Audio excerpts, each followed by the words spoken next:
Normally किसी PCB में से जब किसी एसएमडी कंपोनेंट को डिसोल्डिंग करने की बात आती है तब मैं ये मेथड यूज करता हूँ, क्योंकि मेरे पास हीट गन नहीं है और ये बहुत रिस्की भी होता है। ऐसा जरूरी नहीं कि वीडियो में जो आपको एक बार में होती हुई चीज दिखे वो असलियत में भी हो। कभी कभी इन सब कठिनाइयों का भी सामना करना पड़ता है और एक ही सिन का 10 टेक लेना पड़ता है। तो आज मैंने एक ऐसा डिवाइस बनाया है जो मेरी इस प्रॉब्लम को पूरी तरह से खत्म कर देगा।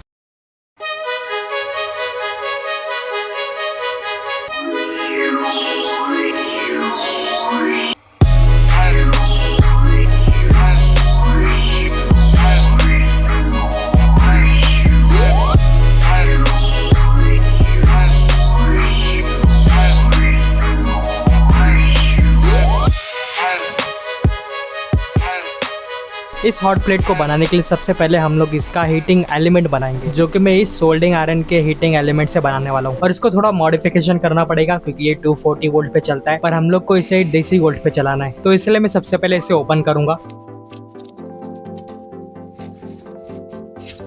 तो इसके ऊपर का जो लोखंड का प्लेट है वो बाहर निकालने के बाद हीटिंग एलिमेंट का जो मेन पार्ट है नाइक्रोम वायर वो दिखने लग गया है। इसमें 4 प्लेट पे नाइक्रोम वायर को लपेटा हुआ है और चारों को सीरीज में कनेक्ट किया है, जिससे ये 240 वोल्ट पे चल पा रहा है। पर हम लोग को इसे 24 वोल्ट के आसपास चलाना है। तो उसके लिए मैं सिर्फ एक प्लेट का यूज करूंगा और उसमें से थोड़ा नाइक्रोम वायर को निकाल दूंगा और फिर एक नई वाइंडिंग करूंगा, पर इस बार तार को थोड़ी दूरी पे रखूंगा। वैसे मैं अभी एक्सपेरिमेंट कर रहा हूँ कि कितना वायर मुझे चाहिए 24 वोल्ट पे अच्छा खासा हीट जनरेट करने के लिए।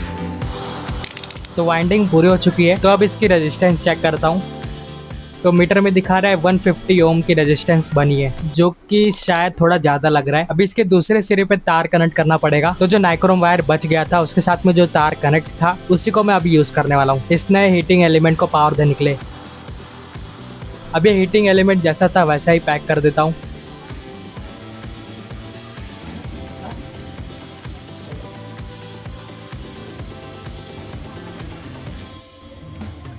तो देख सकते हो ये मॉडिफाइड हीटिंग एलिमेंट बनके तैयार हो चुका है। अब इसको मैं टेस्ट करता हूँ। तो टेस्ट के लिए मैं एक हीट सिंक लिया हूँ और उसके बीच में मैंने इस तरह से फंसाया है इस हीटिंग एलिमेंट को, ताकि हीटिंग इस हीट सिंक पे फैल जाए। तो यहाँ मैं 24 वोल्ट देने वाला हूँ इस हीटिंग एलिमेंट को और करंट चेक करूंगा कि कितना करंट ये ले रहा है।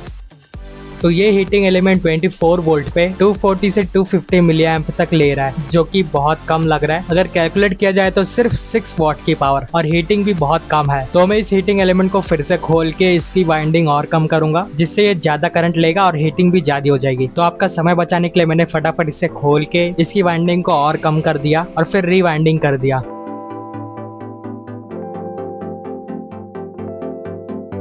तो देख सकते हो मैंने इसको पूरी तरह से तैयार कर दिया है। अब इसकी रेजिस्टेंस चेक करते हैं।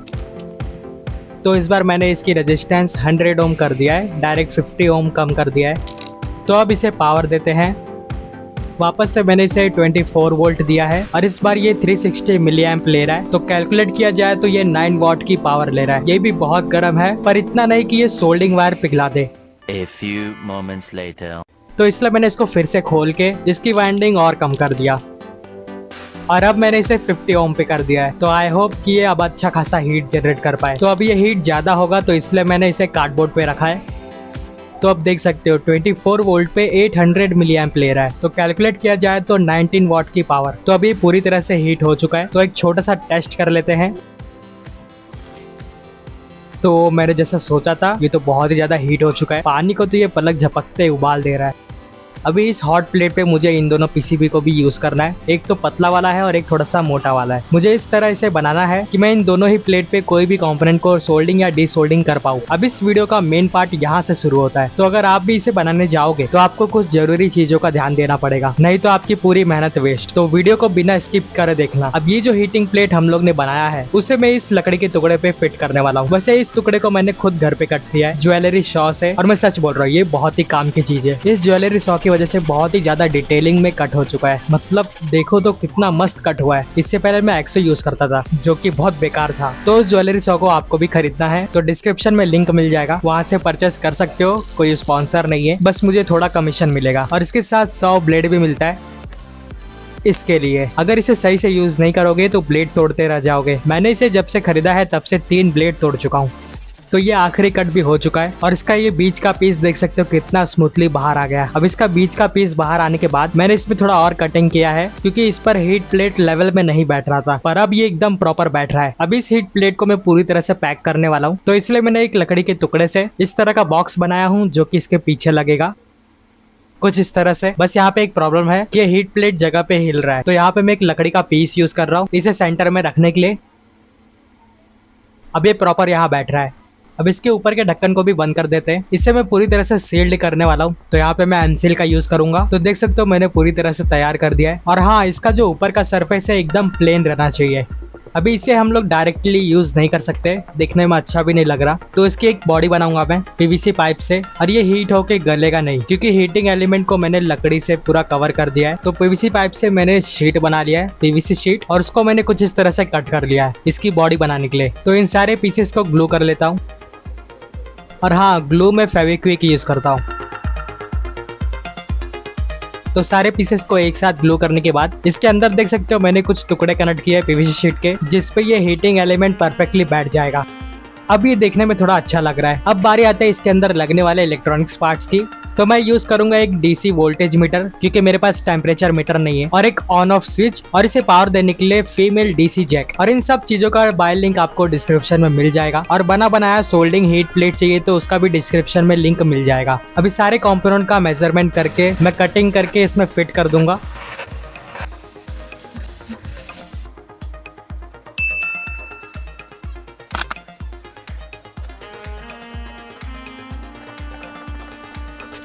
और कटिंग का काम पूरा हो चुका है। तो अब सारे इलेक्ट्रॉनिक्स पार्ट्स को इसमें फिट करते हैं।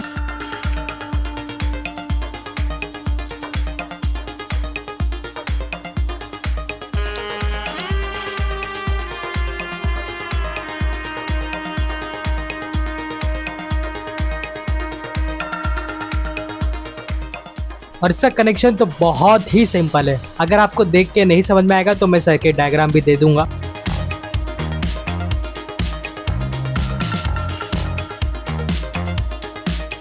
देखा, 2-4 वायर कनेक्ट करते ही पूरा कनेक्शन हो गया। अब इसके बैक पैनल को बंद करते हैं। इसको मैंने स्क्रू वाला बनाया है ताकि जब भी जरूरत पड़ी रिपेयरिंग की तो वो कर सकूं। अभी इस तरह से भी देखने में अच्छा लग रहा है। इसे पेंट भी कर सकते हैं या तो वाइनल स्टिकर चिपका सकते हैं, तो ये शायद और अच्छा दिखे, पर मैं वो सब नहीं करूंगा, मुझे तो ऐसे अच्छा लग रहा है। अभी मैंने इसे 24 वोल्ट दिया है, इसमें मैं 30 वोल्ट तक दे सकता हूँ। तो अभी चलते हैं इसकी टेस्टिंग की तरफ। वैसे इसका हीटिंग टाइम थोड़ा ज्यादा है, 3 से 4 मिनट लग जाता है, पर जब ये एक बार हीट हो जाता है अच्छी तरह से तो ये बहुत ही अच्छी तरह काम करता है। इससे आप किसी भी पीसीबी पे एसएमडी सोल्डिंग या डी सोल्डिंग कर सकते हो। और मेरे पास जो सबसे थिक पीसीबी था उसको भी मैंने इस पे टेस्ट किया और वो भी बहुत ही अच्छे से काम कर रहा था। उस पे जितने भी कंपोनेंट्स थे सबको मैं बाहर निकाल पा रहा था, वो भी बहुत ही आराम से। वैसे आगे मैं इसका अपडेटेड वर्जन भी लाऊंगा जिसके अंदर टेम्परेचर मीटर भी होगा और टेम्परेचर को हम लोग सेट भी कर पाएंगे। इस वीडियो में मुझे बस इतना बताना था कि आप भी एक सोल्डिंग हीट प्लेट घर पे बना सकते हो बहुत ही आसानी से। तो आज के लिए इतना ही। तो अगर ये वीडियो अच्छा लगा तो एक लाइक कर देना और चैनल को भी सब्सक्राइब कर लो।